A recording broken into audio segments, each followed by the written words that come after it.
नमस्कार, वणक्कम, सत श्री अकाल। कैसे हैं प्रभु? 10 टीम्स हो गई।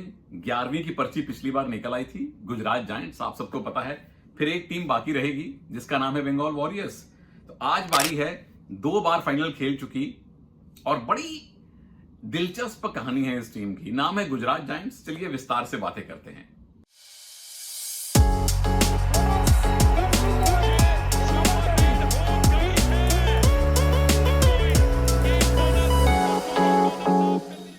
जर्नी जान लीजिए सबसे पहले गुजरात जायंट्स की। सीजन 5 में पहली बार ये प्रो कबड्डी में आए, जब 4 नई टीम्स जुड़ी थी, उनमें एक गुजरात जायंट्स भी थी। और पहली बार हमने मनप्रीत सिंह को एज अ कोच देखा था। सीजन 3 में वो पटना के टाइटल विनिंग कोच थे। 4 में दिखे नहीं, 5 में आए कोच बन के। टीम गई सीधा फाइनल, सामने मिली पटना पायरेट्स। फाइनल हुआ था चेन्नई में और पहला हाफ डोमिनेट करने के बावजूद गुजरात फाइनल जीत नहीं पाई। सीजन 6 में भी यही कहानी हुई। टीम फाइनल गई, वहां आ गए पवन सहरावत और उनकी बेंगलुरु बुल्स। पर अपने पहले 2 सीजन्स में लगातार 2 फाइनल इस टीम ने खेले हैं। उसके बाद क्या हुआ? उसके बाद सीजन 7 में ये टीम गई नंबर 9 पे। सीजन 8 में ये टीम पहुंची टॉप 6, एलिमिनेटर तक गई। सीजन 9 में ये टीम फिर नीचे गिरी, नंबर 8 पे आ गई। और पिछले सीजन में, सीजन 10 में फिर टॉप 6 में गई, एलिमिनेटर में गई। अब पिछले 2-3 सीजन से राम मेहर सिंह साहब इस टीम के कोच हैं। तो कोचेस पहले मनप्रीत, फिर राम मेहर सिंह।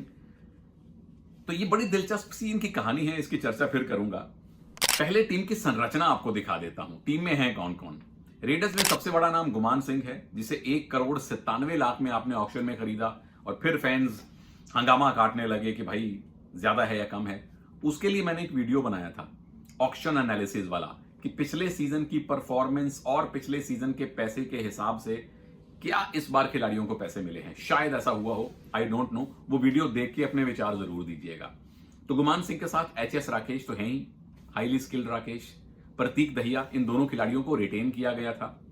फिर नितिन है, 2 हिमांशु हैं, हिमांशु और हिमांशु सिंह, और साथ में आदेश सिवाच हैं। डिफेंडर्स में सोमवीर हैं, राइट कॉर्नर, पिछली बार भी थे।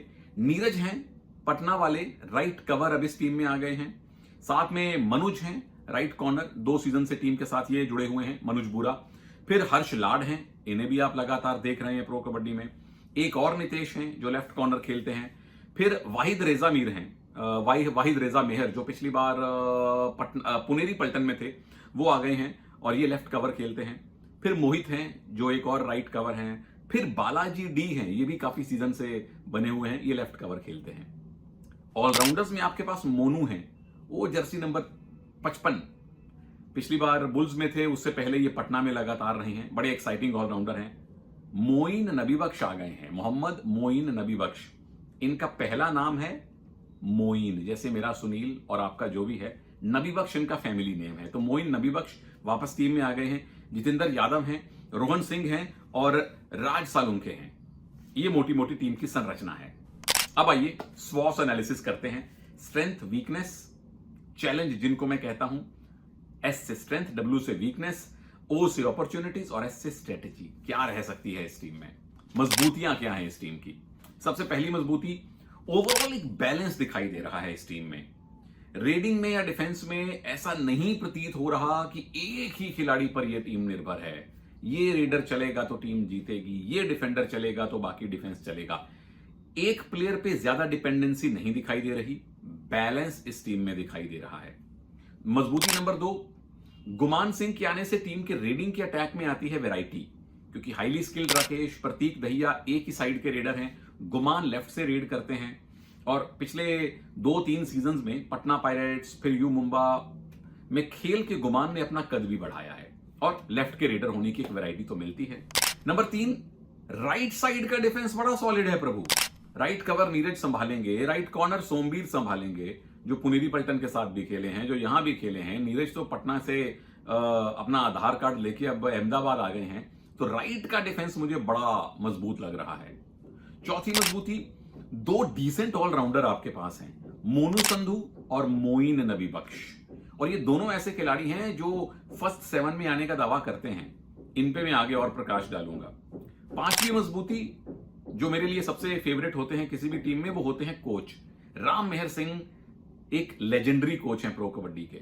एक बार एज अ कोच, 2 बार एज अ मार्गदर्शक पटना के साथ ये जीत चुके हैं और इनको टीम चलानी आती है। ये थी मजबूतियां। नंबर 2, चुनौतियां क्या हैं, क्योंकि बिना चुनौतियों के कुछ नहीं होता इस जीवन में प्रभु। नंबर 1, गुमान पे जो पैसा खर्च किया गया था 1,97,00,000, इस चीज का प्रेशर गुमान पे नहीं रहना चाहिए। फैंस जरूर सवाल पूछेंगे, अगर गुमान को वो 200 सवा 200 पॉइंट नहीं मिले, फैंस बवाल काट देंगे प्रभु, क्योंकि पिछले सीजन में 163 रेड पॉइंट थे, जो डिसेंट प्रदर्शन है। पौने 200 पॉइंट लाना, 150 पॉइंट लाना डिसेंट प्रदर्शन है। लेकिन जब आपको इतना पैसा मिल जाता है, क्योंकि इससे पहले भी 1.25 करोड़ के आसपास यू मुंबा ने इनको दिया था जब पटना से आए थे, तो फैंस की उम्मीदें बढ़ जाती हैं। अब क्या उन उम्मीदों पे गुमान खरे उतर पाएंगे, ये उनके लिए चुनौती रहने वाली है। चुनौती नंबर 2, लेफ्ट साइड का डिफेंस। राइट में नीरज हैं, सोमवीर हैं, लेफ्ट में कौन कौन से खिलाड़ी हैं? नितेश हैं, वाहिद रेजा मेहर हैं जो लेफ्ट कवर खेल सकते हैं पर एक ही सीजन खेला है, मोहित हैं, बालाजी डी हैं, यानी कि लेफ्ट के डिफेंस में उतने सॉलिड नाम नहीं दिखाई दे रहे जितने सॉलिड राइट के डिफेंस में दिखाई दे रहे हैं। फजल अत्रा चली लेफ्ट कॉर्नर, कौन इनकी कमी पूरी करेगा? और यही तीसरी चुनौती है कि फजल एज अ कैप्टन और फजल एज अ डिफेंडर और फजल एज अ डिफेंस के लीडर, ये कमी पूरी कौन सा प्लेयर करेगा? क्या नीरज उस रोल को निभा पाएंगे?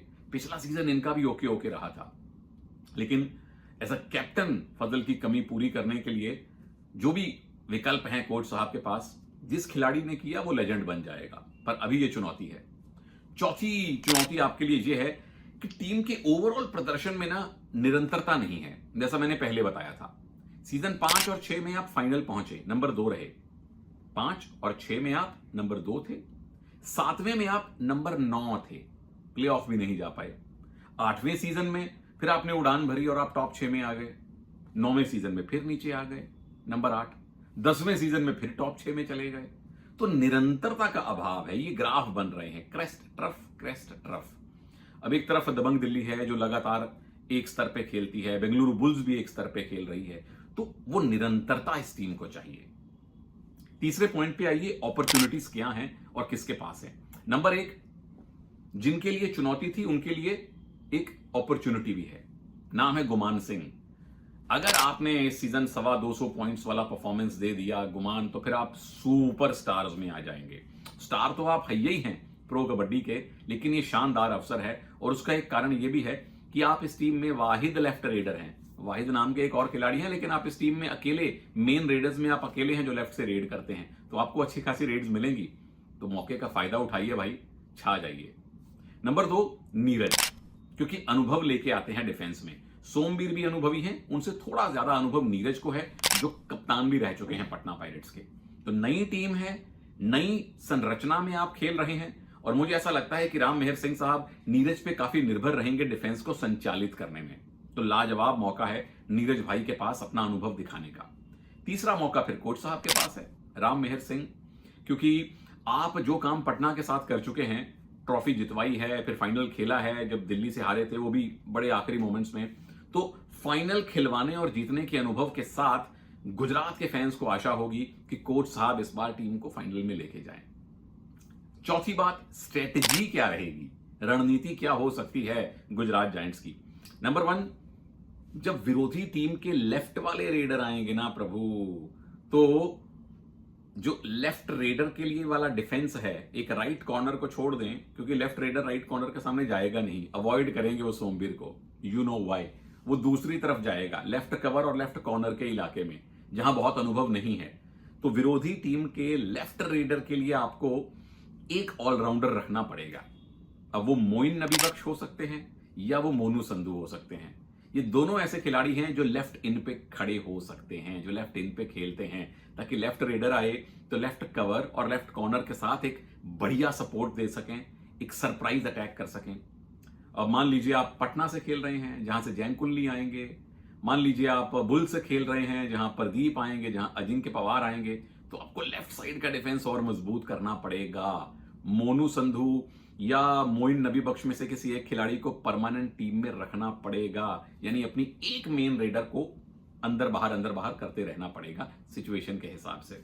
नंबर 2, गुमान सिंह मुझे लगता है कि हर मैच में 15 से 20 रेड उनको मिलेंगी, क्योंकि प्रतीक राकेश राइट के रेडर हैं, गुमान लेफ्ट के रेडर हैं, और अगर कुछ किसी दूसरी टीम का लेफ्ट का डिफेंस ऐसा ही निकला तो गुमान सिंह फिर 20 से ज्यादा भी रेड कर सकते हैं। मतलब रेडर्स की जो रोटेशन है जिसमें गुमान, मुझे लगता है ज्यादा रेड उनको मिले, लेफ्ट रेडर होने का एडवांटेज मिले। नंबर 3, ओवरऑल अप्रोच अगर मैं देखूं इस सीजन में तो cautiously aggressive, out and out aggressive जाती हुई, जैसे तमिल तलाइवास की टीम है, जैसे पुनेरी पल्टन की टीम है, जिन्हें मैं कह सकता हूं कि आप टोटली अग्रेसिव जाइए, वैसी आउट एंड आउट अग्रेसिव जाती मुझे ये टीम नहीं दिख रही, क्योंकि आपके पास एक साइड का डिफेंस नहीं है, कोई बहुत दिग्गज अनुभवी खिलाड़ी टीम को चलाने के लिए नहीं है, इसलिए थोड़ा सा कॉशियसली अग्रेसिव, अग्रेशन हो, कंट्रोल में हो। ये मेरी राय है गुजरात जायंट्स पर। आप प्रभु लोग बताइए कि इस पूरी टीम में कौन से खिलाड़ी पे आपकी नजर सबसे ज्यादा है? क्या वो गुमान है, या वो हाईली स्किल्ड राकेश हैं, प्रतीक हैं, सोमवीर हैं, नीरज हैं, या फजल की कमी इस टीम को खलेगी? आपके विचार नीचे कमेंट्स में मैं इंतजार कर रहा हूं।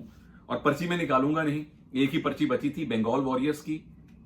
फजल अब गुजरात से बंगाल चले गए हैं, मनिंदर वहां वापस आ गए हैं। इनके अतिरिक्त गुजरात की टीम, बंगाल की टीम क्या लग रही है? गुजरात का समापन हो गया स्वॉस एनालिसिस का। अगले वीडियो में बात करूंगा बंगाल वॉरियर्स की। इजाजत दीजिए, नमस्कार, जय हिंद।